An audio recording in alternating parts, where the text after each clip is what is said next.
But the reality is we are in an incredibly polarized time here. And I didn't bring it this year, but last year I showed a slide. Some political scientists have actually done a study of the degree of polarization, between the Democrats and Republicans right now. And it is the highest level ever. It even exceeds the polarization between the two parties that existed just after the Civil War. And that's based upon the willingness of Democrats and Republicans to vote with the other side, to crossover vote. Okay? So they're sticking with their parties. Now, why has this happened? Well, another piece to note is that in 1992 we had 103 members who were elected from swing districts versus 35 in 2012. What's a swing district? That's a district where the president won by less than a margin of five points, okay, in the presidential. So what it means is we have clear red and blue districts. That's largely been driven by the fact that we've allowed state legislatures now to draw the lines for districts, and they are drawing them so they're much more solid. The problem is that has meant that moderates are not able to get elected. And if moderates can't get elected, we don't have the people that actually are the ones who often cross over vote or do the deals. This is a huge problem for us right now, and you might have heard about what happened here in Virginia recently, which was fascinating, is that the state legislature on Martin Luther King Day, the day of the inauguration, African-American member of the Senate is split even, 2020. He wanted to go to the inauguration. He left to go to in Virginia we also have a Republican governor, so the Republicans kind of control the agenda in terms of when things happen. They called a vote on redistricting the day he was gone. And literally to draw the lines the way they wanted, so they had a one-vote victory. Now that just got scuttled. The Speaker of the House killed it, but that's what's going on, and it's really causing this polarization, I would argue. In fact, we heard a few of my government relations colleagues who are here. Were at a meeting in New Orleans where we heard from Mary Matlin and Jim Carville, and Jim Carville, in commenting about the way they're drawing the lines, is he's convinced that pretty soon they're going to draw the line right through their bed. Jim Carville on one side of the district, Mary Matlin on the other side. But I just want you to have that context. It's a real challenge for us to get things done in this environment. Now, and we also have a split in terms of numbers. So Democrats don't have the ability to stop filibusters because you need 60 votes in order to do that, and they don't have 60 votes. We have a large voting bloc in the House.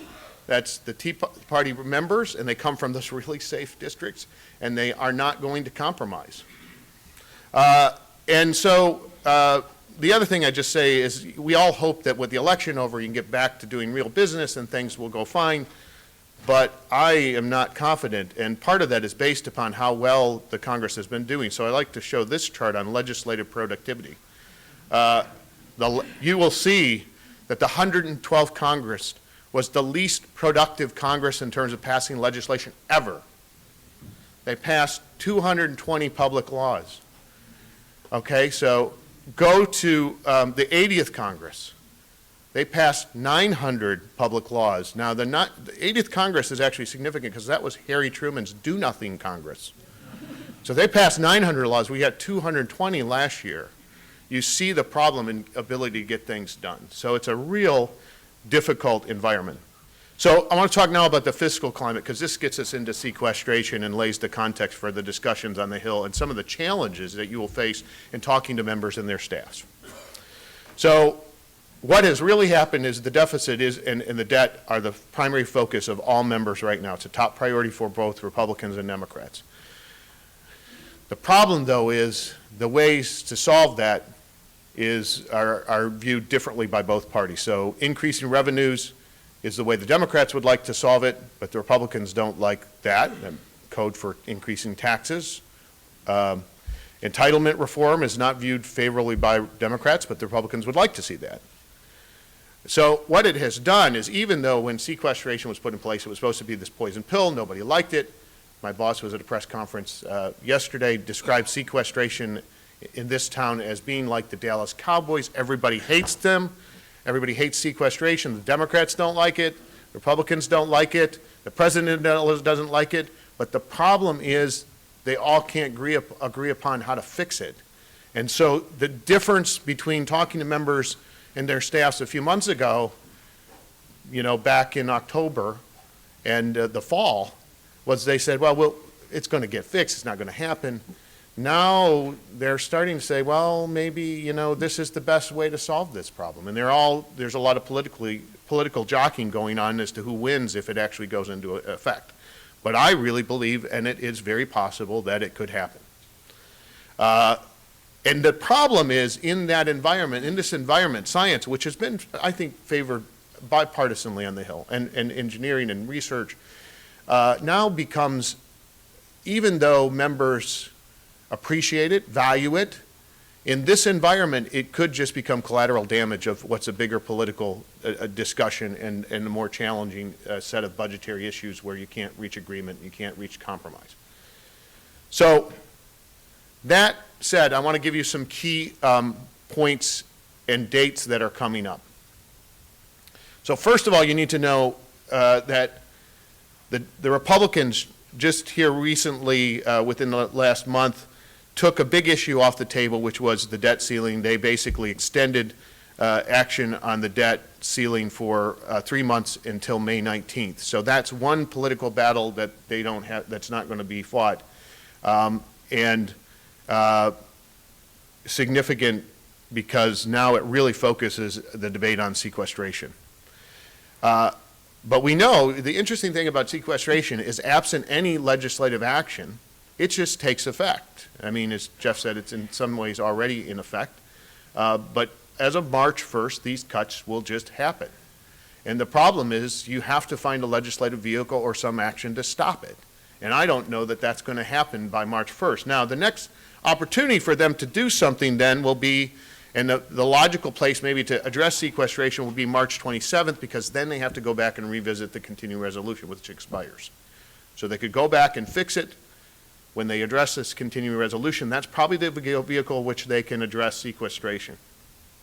The other interesting thing that happened when with the House Republicans when they extended the action is they were also sending a signal to the Senate, which has not passed a budget in 4 years, that they wanted a budget. In fact, they basically put in a provision in that legislation that would require that if they don't pass a budget, they won't get paid, which is an interesting tactic, kind of like sequestration. If we can't do our job, we just won't pay ourselves. But they're trying to, a lot of jockeying. So they have committed to actually trying to pass a budget this year. And in doing so, they're going to look at targets for tax reform and entitlement spending, and it might be the way to get some of these things that weren't brokered as a part of a grand deal in the decision that was reached in New Year's, that we were all hoping where we would get some real resolution to this, that can be fixed. So while I'd like to say go up and talk about agencies and how important their work is and everything else, the key message right now is that you should be encouraging members to stop sequestration from happening, whatever needs to happen. Now, I'll explain at the end here a little bit of the challenge of that, because probably the likely response you'll get from members and their staffs.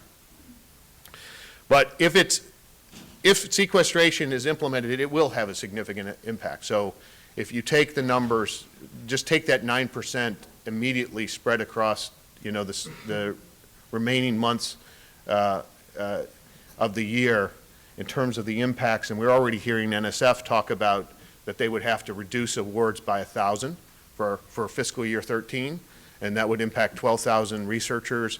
The numbers from other agencies aren't so clear. Another thing to keep in mind is this hits defense, so DoD research is equally as impacted as the domestic programs. So don't think, oftentimes we said, well, defense is one place where we don't have to worry. That's not the case. In fact, the press conference my boss was at yesterday, he was standing beside Wes Bush, who's the CEO of Northrop Grumman, in what's a unique alliance between the defense industry on the one hand, and then those of us who care about the domestic non-defense budget on the other hand. We care about both, of course, but it had a lot of organization there also representing education, housing, all those things in the non-defense discretionary budget.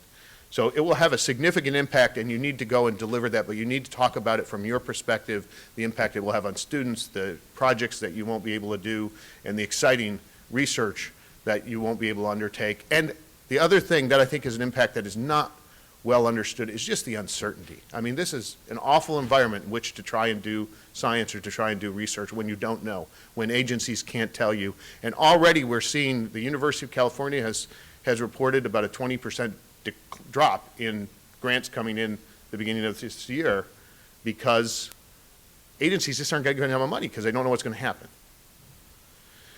So another message to deliver, and there are talking points that I've delivered, so they go into more impact on some of this and specific numbers in terms of the cuts we've already seen to discretionary spending. It has been going down significantly already. So to now go back and take more from domestic discretionary spending, we argue is not the approach. What we need is a balanced approach. Jeff alluded to this, is if we're really going to fix our problems, we've got to first address entitlements at some point. We also have to look now beyond just, we certainly got past the issue of whether who are we going to tax more. That's past us, but what hasn't been addressed is some of the loopholes, some of the tax law issues that we hope will get addressed. But I can tell you there's a huge push by the Republicans to say we've given, revenues are now off the table, let's look only at entitlement reform. So that's the kind of debate you get. We still are pushing for a balance in both. We've got to address this comprehensively, or we're going to be continue to be the target, and domestic discretionary spending will continue to be squeezed. You know, you can deliver this message most effectively by localizing this, which is really what needs to happen, is that these cuts will hit and have an impact locally. They impact the ability to create new businesses. You know, like I say, if you look at the press conference again yesterday, businesses are some of the uncertainty is having huge impact on the economy, and also on those very things we should be investing in, such as research, such as education, that are going to create jobs. And I would encourage you to take these to the Hill. A new report that's come out by the Task Force on American Innovation. This is a group that AAU participates in, along with a lot of companies, including Texas Instruments, including the National Association of Manufacturers, Intel, a number of companies who are pushing for investments in fundamental research and basic research. And that report talks about compares the U.S. in several categories to other countries in terms of how much we're investing in R&D, how are we doing in terms of educating students, and what you find are worrisome trends in these areas. It also focuses a little bit on, particularly on manufacturing, which I know is the topic of this, and how are we doing in terms of manufacturing. And I think the news there is we're starting to attract manufacturing back to the U.S. after a lot of it moved abroad, but it's a critical time, and if the government stops making some investments there, I think we could see that change. I think there have been some real positive things like the Advanced Manufacturing Program. It also focuses on energy R&D. So I would encourage you to take these to the Hill, use them, and it gets to this last point, is that we need to make strategic investments if we're going to compete internationally, and we need it for our economic and national security. Now, then after you focus on sequestration, then focus on other messages you want to deliver. But from our perspective, right now, we really need your help. And I have seen this group of deans have tremendous impact on the Hill. This is a tougher nut to crack, let's face it. It's something there are lots of people worried about, but going up there and expressing concern about this to all the members is critical. What they're going to do is they're going to point fingers. They're going to say, oh, it's the Republicans' fault. The Democrats will say it's Republicans' fault. They won't put revenue on the table. And the Republicans will argue, the Democrats and the president doesn't want to address entitlement reform. And I think the message is being, well, figure it out. Figure it out. You guys have to figure it out, and you've got to work together to figure it out. And I don't think we can let either party point the fingers anymore, because that's what's happening around the Sound too much. And I just think you've got to be pretty, forceful in saying, you've got to figure this one out. Now, I'm not sure it's going to happen, but we'll see. Let me just conclude by a little bit of a profile. I like to remind you, and I did some of this last year, just remember that, most of the members of Congress don't have science and engineering backgrounds. I don't have the new figures for the 113th, but these are from last year. We had six members with engineering degrees, 24 with medical degrees, 222 had law degrees, but this is the figure I like to say, just to refresh people's memory, is that last Congress, we had more members, and this has been traditionally the case, with no degree beyond high school than we did with PhDs. The exact number from last Congress, and again, I don't have the figures for this Congress, were that we had 18 members of Congress with 18 members with PhDs. We had 27 who had no degree beyond high school, okay? So just remember, you're talking to many people who represent, that's the population, so keep that in mind. Important this year. It used to be, there was an argument, we need term limits because we need turnover. I'm not so sure that's true. We got 97 new members in the 113 Congress. To tell you how close the splits are, you got 233 Republicans, 200 Democrats. There are 2 vacancies. That's the discrepancy in the number there, positions that aren't filled yet. We have 53 Democrats, 45 Republicans, and 2 independents in the Senate. That's why there's not the 60 that we need to break filibusters.